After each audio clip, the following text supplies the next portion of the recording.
다들 셋. 안녕하십니까. 사마열혈입니다. 송덕수 교수님저 제10판 신민법 강의 982페이지 이행불능에서 효과 보도록 하겠습니다. 사마열혈TV 실자 추천을 부탁드리고 유튜브 구독을 권합니다.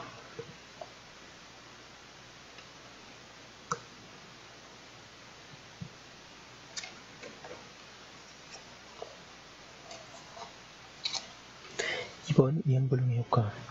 이행불능의 경우에는 이행주체에 있어서는 달리 채무이행 자체가 불가능하기 때문에 본래 채무 이행 청구는 문제가 되지 않는다. 강제이행도 불가능하다. 이행불능의 효과로는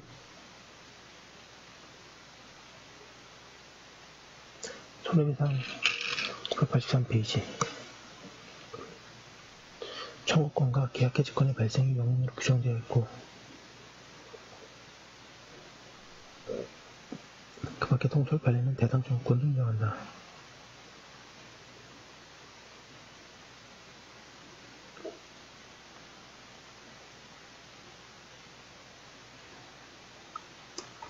그런데 이 대상 청구권은 책임 있는 이행불능뿐만 아니라 책임 없는 이행불능의 경우에도 인정되는 것임을 주의해야 한다. 양가를 보내 손해배상 청구권의 발생. 이행불능의 요건이 갖춰진 경우에는 채권자는 손해배상을 청구할 수 있다.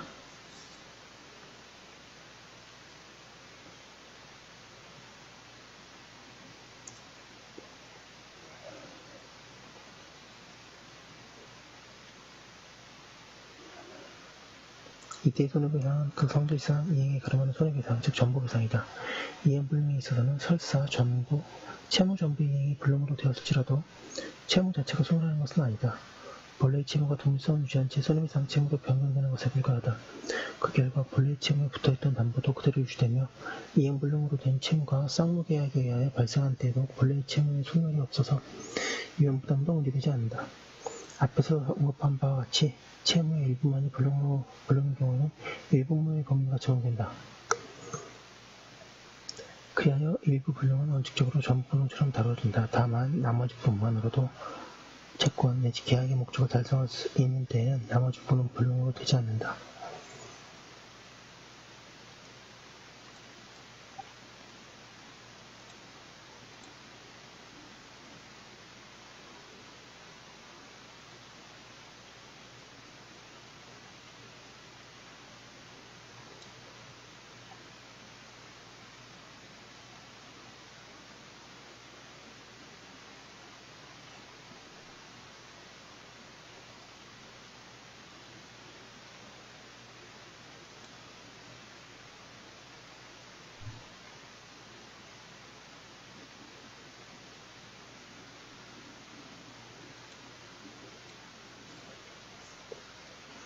일부 불능이 전부 불능으로 다뤄지는 경우엔 채권자는 이행이 가능한 부익분을 청구할 수는 없고 채무 전부의 이행에 가름하여 손해배상을 청구하거나 계약 전부 해지할 수 있을 뿐이다. 그에 비하여 나머지 불능이 유효하게 다뤄지는 일부 불능에 있어서는 채권자는 가능한 부분의 이행을 청구하면서 아울러 이행이 불가능한 부분의 전부배상을 청구할 수 있다.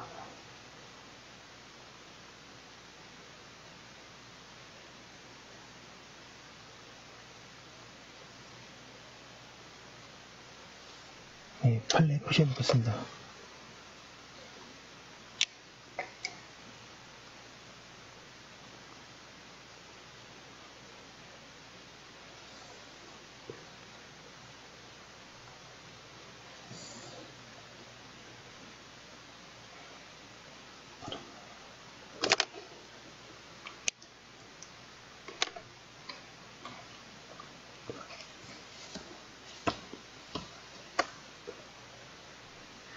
양가를 번에 계약해지권의 발생.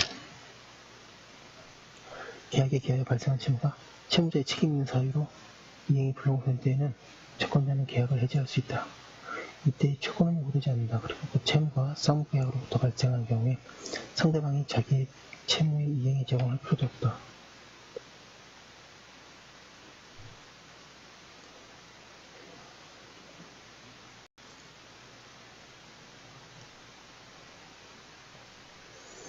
양가 3번 대상청구권. 이 대상청구권 많이 중요하고요.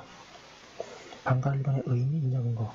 대상 청구권은 이행이 불가능한 사정의 결과로 채무자가 이행의 목적물을 대신하는 이익을 취득하는 경우에는 채권자가 채무자에 대하여 그 이익을 청구할 수 있는 권리이다.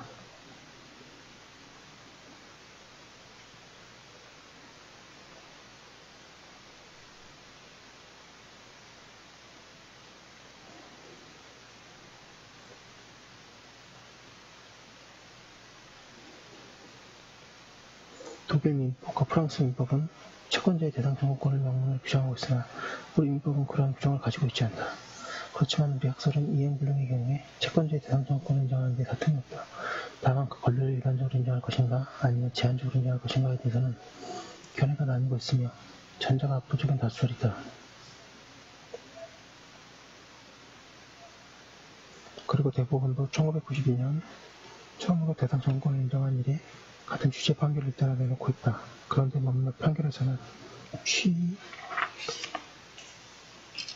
984페이지 즉시 완성자에게도 일정한 요건하에 대상 청구권을 인정하고 있다. 사견 대상 청구권은 우리 법에서도 인정되어야 할 뿐만 아니라 그것도 일반적으로 인정되어야 한다. 그러나 취득시 완성자는 처분금지 가처분이 내려진 경우 외에는 대상 청구권이 인정될 수 없다고 해야 한다.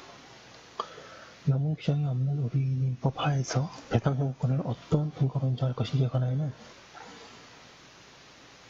결국 조리에서 찾을 수밖에 없다는 견해, 우리 민법의 다른 개별적인 규정들의 배후에 존재하는 보다 일반적인 법 원칙 내지 법의 이치의 법률이 규정되지 아니한 사항에 적용하는 법유추 또는 전체 유추에 의하여 대상 청구권을 인정할 수 있다는 견해, 민법 390조가 근거 규정이고 제2조가 이를 수정하는 규정이라는 견해, 이 대립하고 있다.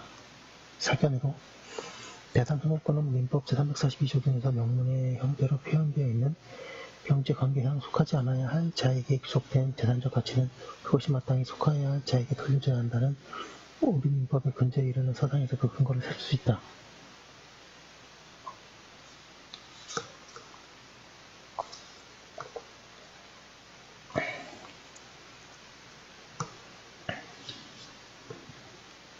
반가리변 요건 대상 청구권이 성립하려면 다음에 4가지 요건을 갖춰야 한다.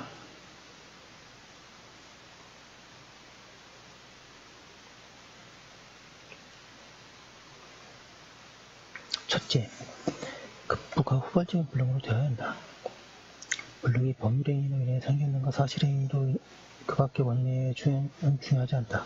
급부가 원시적으로 불능일 때에는 채무가 성립하지 않는다. 따라서 대상 청구권이 무지될 여지는 없다. 후발적 불능이면 채무자는 책임 행사의 것이냐의 여부는 묻지 않는다. 그리고 종무채권의 경우는 대상 청구권이 인정되지 않는다.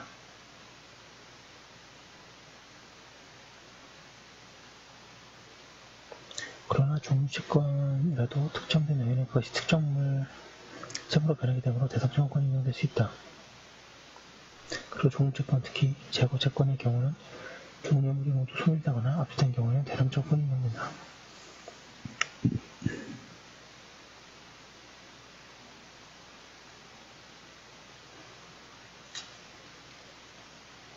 둘째로 채권의 목적물에 관하여 그것에 대신하는 이익을 취득하여야 한다. 대신하는 이익의 예로는 손해배상, 수용보상금, 보험금, 매매대금, 담보권자가 받을 배당금, 그리고 이들에 대한 청구권을 줄 수 있다.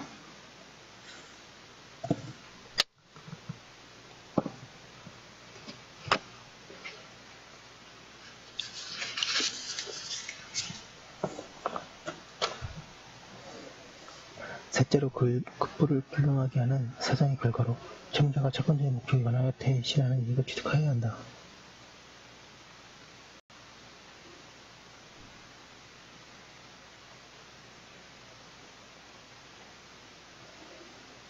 바꿔 말하면 급부를 불능하게 하는 사정과 대신하는 이익의 취득 사이에 인과관계 즉 상당인과관계가 있어야 한다. 넷째로 급부가 불능하게 된 객체가 채무자에 관하여 대신하는 이익을 취득한 객체사에게 동일성이 존재해야 한다.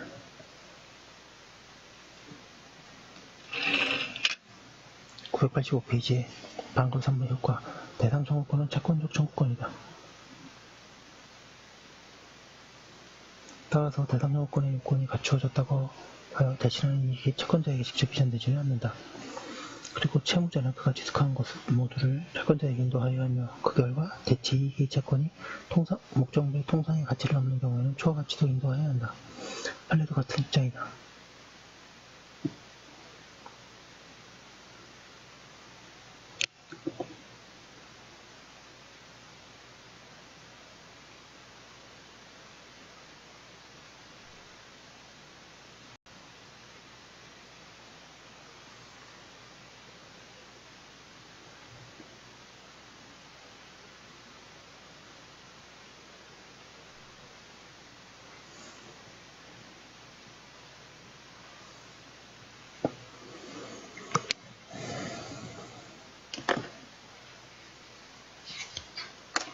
일부 견해는 손해의 한도 내에서 대상증권을 인정할 것이라고는 하나 그렇게 새기면 채무자에게 입측사유가 있는 경우에는 대상증권은 무의미하게 될 뿐만 아니라 그러한 해석의 타당 방법이 의심스럽다.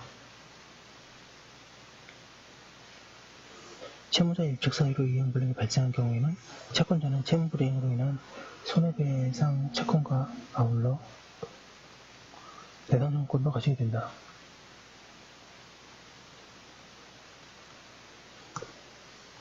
그리하여 채권자는 두 권리를 선택적으로 행사할 수 있다. 다만 그가 대상증권을 행사하여 대신한 이익을 수령하는 때에는 손해배상이익이 수령한 이익의 가치만큼 감소된다. 쌍무계약의 문제 쌍무계약에 있어서 당사자 1방의 채무가 당사자 쌍방에게 책임 없는 사유로 이행할 수 없게 된 때에는 채무자는 상대방의 이익을 청구하지 못한다. 그런데 대상증권이 인정되면 그때에도 채권자는 그 권리를 가지게 된다. 결국 채권자는 자기의 채무를 이행하지 않으면서 채무자가 취득한 대신하는 이익을 청구할 수 있다는 결과로 된다. 이것이 부당한 물론이다. 그러한 경우에 채권자가 대상증권을 행사하면 537조의 규정에도 불구하고 여전히 반대급부 의무를 부담한다고 생각해야 한다. 이는 쌍무계약에 있어서 급부 의무와 반대급부 의무 사이의 결연성의 당연한 귀결이다. 즉 537조에서 상대방의 이익을 청구하지 못한다는 것은 채권의 이행 불능으로 되어 소멸한 점에 하나여 적용되는 것으로 보아야 한다. 다만 대상증권은 채권자의 권리지 의무가 아니므로 채권자는 537조 이하여 자신의 채무를 면할 수 있고 또 대상증권을 행사할 수도 있다. 채권자가 대상증권을 행사하는 경우는 그는 자신의 채무를 이행하여야 하는데 만약 대신하는 이익이 본래 보다 적은 경우에는 그의 채무도 그에 상응하게 되어 줄어든다.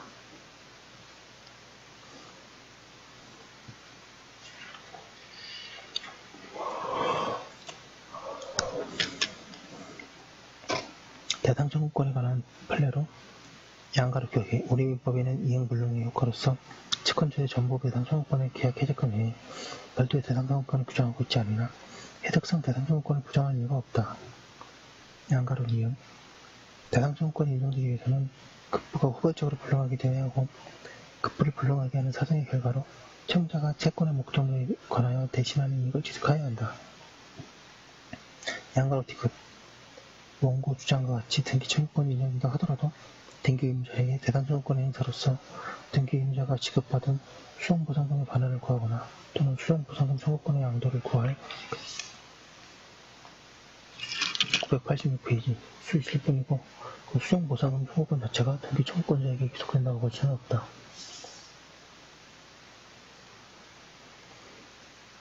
리을 우리 민법은 이행불능의 효과로서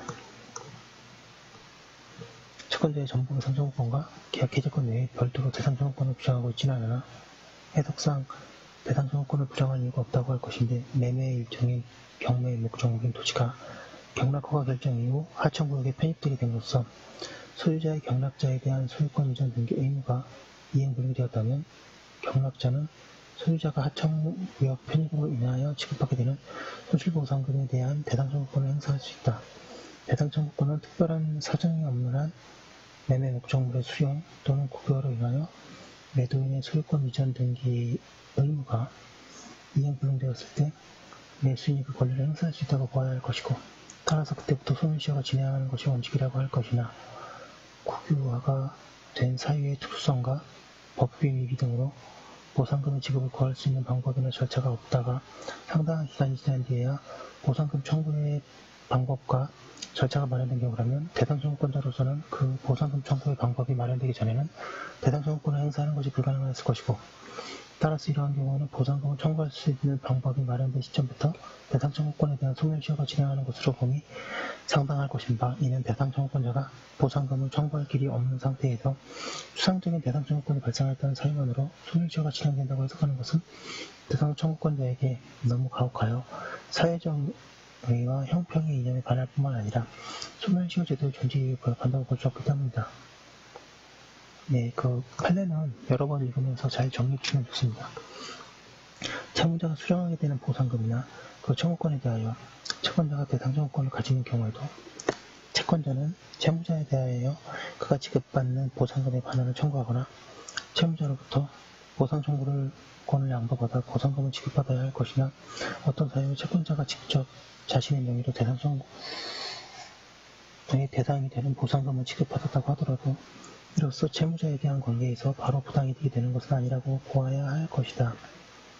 매음 점유로 인한 부동산 소유권 취득기간 만료로 인하여 원인한 등기청구권이 이행불능으로 되었다고 하여 대상 청구권을 인정하기 위해서는 그 이행불능 전에 등기명의자에 대하여 점유로 인한 부동산 소유권 취득기간이 만료되었음을 이유로 그 권리를 주장하였거나 그 취득기간 만료를 원인으로 한 등기청구권을 행사해야 하고 그 이행 전에 위와 같은 권리 주장이나 행사에 이르지 않았다면 대상 청구권을 행사할 수 없다고 보니 공평의 관념에 부합한다. 양가로 비읍 취득시효가 완성된 토지가 수용됨으로써 취득시효 완성을 원인으로 하는 소유권 이전 등기의 의무가 이행불능이 된 경우에는 그 소유권 이전 등기 청구권자가 대상 청구권의 행사로서 그 토지의 소유자가 토지의 대가로서 지급받은 수용보상금의 반환을 청구할 수 있다고 하더라도 시효 취득자가 직접 토지 소유자를 상대로 공탁된 토지 수용 보상금의 수령권자가 자신이라는 확인을 구할 수는 없다. 양가로 시읒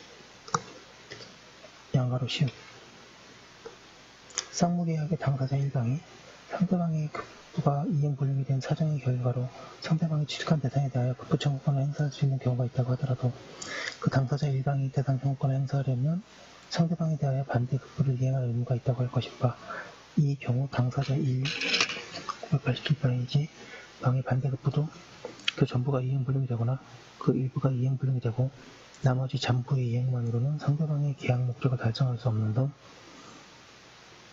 상대방에게 아무런 이익이 되지 않는다고 인정하는 때에는 상대방이 당사자 일방의 대상 청구를 거부하는 것이 신의치게 반한다고 볼 만한 특별한 사정이 없는 한 당사자 일방은 상대방에 대하여 대상 청구권을 행사할 수 없다고 보면 상당하다고 할 것이다. 이 사건에서 쌍무계약인 위 토지교환 계약의 목적물인 이 사건의 1토지 및 제2토지가 모두 공공사업의 시행자에 의하여 협의 취득되거나 수용됨으로써 당사자인 원피고의 상대방에 대한 각 토지의 소유권 이전 등기의 의무가 이행불능되었고 피고가 원고의 대상 청구를 거부하는 것이 신의치게 반한다고 볼 만한 특별한 사정이 있음을 인정할 만한 자료가 없으니 원고는 그 교환계약에 따른 피고의 제2 토지에 대한 소유권 이전 등기 의무가 이행불능이 된 사정의 결과로 피고가 취득한 대상의 급부를 청구할 수 없다.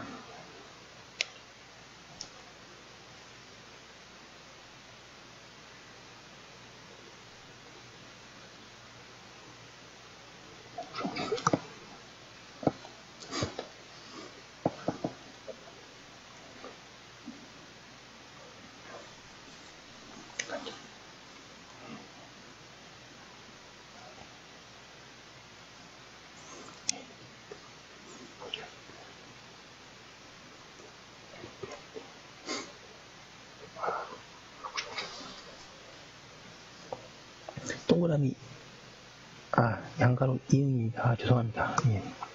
신용보증기금이 갑주식회사를 상대로 제기한 사회행위 취소송에서 원물 반환으로 건조당권 설정 등기의 말소를 권한 승소 판결이 확정되었는데 그 후 해당 부동산이 관련 경매 사건에서 담보권 실행을 위한 경매 절차를 통하여 제3자에게 매각된 사안에서 이와 같이 부동산 담보권 실행을 위한 경매 절차에 의하여 매각됨으로써 확정 판결에 기한 갑회사의 건조당권 설정 등기 말소 등기가 이 절차의 의무가 이행 불능된 경우에 신용보증기금은 대상 청구권 행사로서 갑회사가 말소될 건조당권 설정 등기에 기한 근저당권자로서 지급받은 배당금의 반환을 청구할 수 있다고 한 사례. 양가로 4번 이른바 청구권 경합의 문제. 때에 따라서는 동일한 사실이 한편으로는 이행불능을 가져오면서 다른 한편 750조의 불법 행위를 성립시키기도 한다. 가령 대가를 받고 다른 자의 골동품을 보관하고 있는 자가 잘못하여 그 골동품을 깨뜨려 버린 경우가 그렇다. 그와 같은 경우에 골동품의 보관을 맡긴 자가 이행불능을 이유로 한 손해배상 청구권과 불법 행위로 인한 손해배상 청구권을 선택적으로 행사할 수 있는지가 문제된다. 여기에 관해서는 논란이 있으나 사견의 일을 긍정하는 견지에 있다고 합니다. 지금까지 본 게 이행불능에서의 효과고요. 이행불능의 효과는 손해배상 청구권 발생, 계약 해지권 발생, 배당 청구권 이렇게 세 가지가 있습니다. 여기까지 한번 올려두고 다시 다음과 이어서 하겠습니다.